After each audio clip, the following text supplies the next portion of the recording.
നമ്മുടെ രാജ്യത്തുള്ള 80% പേരും വാർദ്ധക്യകാലത്തിലേക്കുള്ള സമ്പാദ്യം നീക്കി വയ്ക്കുന്നില്ല എന്നാണ് റിപ്പോർട്ടുകളിൽ പറയുന്നത്. ഇത് ഏറ്റവും അധികം ബാധിക്കുക മധ്യവർഗം അല്ലെങ്കിൽ മിഡിൽ ക്ലാസ്സിനെ ആയിരിക്കും.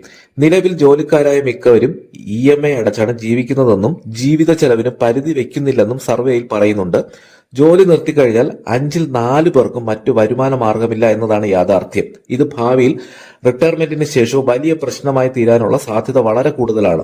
ഭാവിയിലെ പ്രശ്നങ്ങളെക്കുറിച്ച് നമ്മൾ ഏറെ ചർച്ച ചെയ്യാറുണ്ടെങ്കിലും ഇക്കാര്യം ആലോചിക്കാറില്ല എന്നാണ് സാമ്പത്തിക വിദഗ്ധർ പറയുന്നത്. എത്ര സമ്പാദിക്കുന്നു എന്നതല്ല, സമ്പാദിക്കുന്നത് നിർത്തിയാൽ എത്ര നാൾ പണം നിലനിൽക്കുന്നു എന്നതാണ് എന്നും സാമ്പത്തിക വിദഗ്ധർ പറയുന്നുണ്ട്. പതിറ്റാണ്ടുകൾ ജോലി ചെയ്യുന്ന പലരും ലോണുകൾ അടച്ചും സ്കൂൾ ഫീസ് അടച്ചും വീട്ടു ചെലവുകൾ നടത്തി പണം വിനിയോഗിക്കുന്നുണ്ട്. മിക്കവരും പെൻഷനോ മറ്റെന്തെങ്കിലും സേവിങ്സോ ഇല്ലാതെ ജോലിയിൽ നിന്ന് വിരമിക്കുകയാണ് ചെയ്യുന്നത്.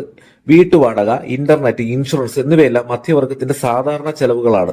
ഇതെല്ലാം കഴിഞ്ഞുള്ള തുച്ഛമായ തുക സേവിംഗ് അക്കൗണ്ടിലേക്കായിരിക്കും പോകുന്നത്. എന്തെങ്കിലും ബാക്കിയുണ്ടെങ്കിൽ യാത്ര പോകാനോ അതല്ലെങ്കിൽ ആരോഗ്യ പരിപാലനത്തിനായോ വേണ്ടി വരുന്നുണ്ട്. 60 വയസ്സിൽ റിട്ടയർ ചെയ്യുന്നതോടെ പ്രതിസന്ധിയാവുകയാണ് ഇക്കൂട്ടരുടെ അല്ലെങ്കിൽ മധ്യവർഗത്തിന്റെ ജീവിതം. സ്ഥിര വരുമാനം നിലയ്ക്കുമ്പോഴും ചെലവ് കുറയുന്നില്ല എന്നതാണ് യാഥാർത്ഥ്യം. 6-7% ഇടയ്ക്കാണ് ഇന്ത്യയിലെ ശരാശരി പണപ്പെരുപ്പ നിരക്ക് വരുന്നത്. ഇന്ന് 1 ലക്ഷം രൂപയ്ക്ക് തീരുന്ന ചെലവ് 10 വർഷത്തിനപ്പുറം ഇരട്ടിയാവുകയാണ്. ആരോഗ്യ രംഗത്തെ ചെലവ് പ്രതിവർഷം 12% ആയതിനാൽ ഇതിനായി കൂടുതൽ പണം നമ്മൾ കണ്ടെത്തേണ്ടതായിട്ടും വരും. പ്രതിസന്ധി ഒഴിവാക്കാൻ പ്രതിമാസം ശമ്പളത്തിന്റെ 15% റിട്ടയർമെന്റ് സേവിങ്ങിനായിട്ട് നീക്കി വെക്കണമെന്നാണ് സാമ്പത്തിക വിദഗ്ധർ ഇപ്പോൾ പറയുന്നത്. ഈ തുക മറ്റെന്തെങ്കിലും ആവശ്യത്തിനായി ഉപയോഗിക്കാൻ ഒരിക്കലും പാടില്ല.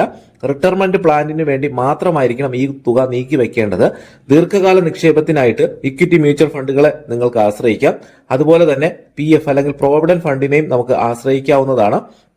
അതുപോലെ തന്നെ നമുക്ക് കോർപ്പറേറ്റ് NPS പെൻഷൻ നേടാൻ പറ്റും. പ്ലാൻ ചെയ്താലും ഇല്ലെങ്കിലും റിട്ടയർമെന്റ് അല്ലെങ്കിൽ വാർദ്ധക്യം നിങ്ങൾക്കുണ്ടാകും.